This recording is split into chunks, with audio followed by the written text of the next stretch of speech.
Do you have any regrets? No, don't have time to regret. We move on because we are acceptable for what we are, not what we think we should be. I'm accepted in myself by what I am, but not as I think I should be, because that's a lie. I'm a sinner, I'm an old sinner. I've done some bad things, I've done some good things. So, you just forgive yourself and move on. All life is magical. It is magic, you see, because we're the instruments and all problems are technical. Once you can go through those problems without avoiding them or backing off from them, because it's like fear, you go through it.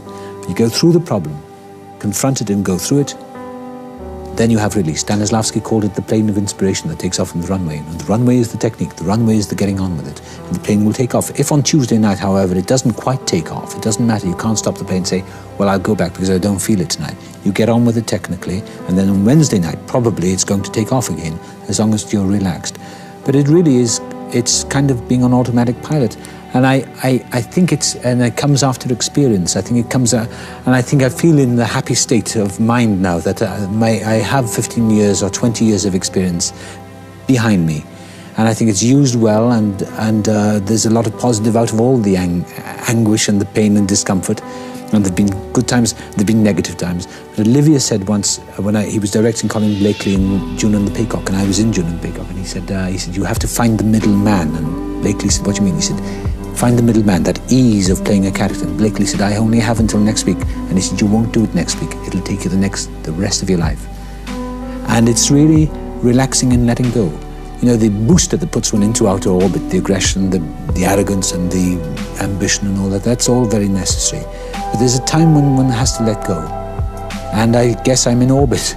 And all I have to do is rest assured that it's going to be okay and do what is required of me, Keep in practice, keep working. I'm going back to the theatre. I want to go back to the theatre. And I'm being kind to myself. That's all I can say, really. Then the magic happens. Schofield is right. You get on with it. John Dexter told me in New York, he said, just get on with it. Don't analyze. Do it. Do something new. You can't stay in your comfort zone. That's what we all do. We get to a certain age, we all stay in our comfort zone with our recliners, watching television day in and day out. And when you get to a certain age, I'm going to be 70 at the end of the year, where I sit around watching television for the rest of my life because I've done it all, sitting on my laurel wreath. It's not worth it. Life's so short. There's such glorious images in the world and such horror as well that I want to see it all. And so I've moved out of my comfort zone. It's essential for me. Otherwise, I may as well die.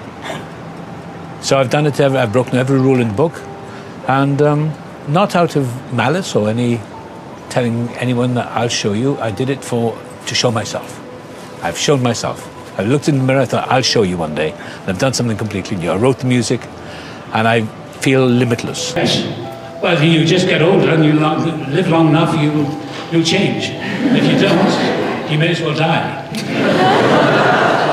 Go or grow. You have to change. And I've realized over the years that I've gone through many changes in my life. Many changes, because that's the nature of life. And if you don't go with it, you may as well die, really. You may as well be dead.